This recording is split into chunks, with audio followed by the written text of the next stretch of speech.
நெஞ்சுக்குள்ளே இன்னாருன்னு சொன்னால் புரியுமா? அது கொஞ்சி கொஞ்சி பேசுறது கண்ணில் தெரியுமா? உலகே அழிஞ்சாலும் உன் உருவம் அழியாதே, உயிரே பிரிஞ்சாலும் உறவேதும் பிரியாதே.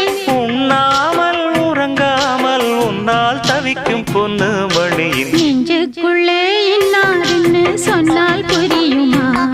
அது கொஞ்சி கொஞ்சி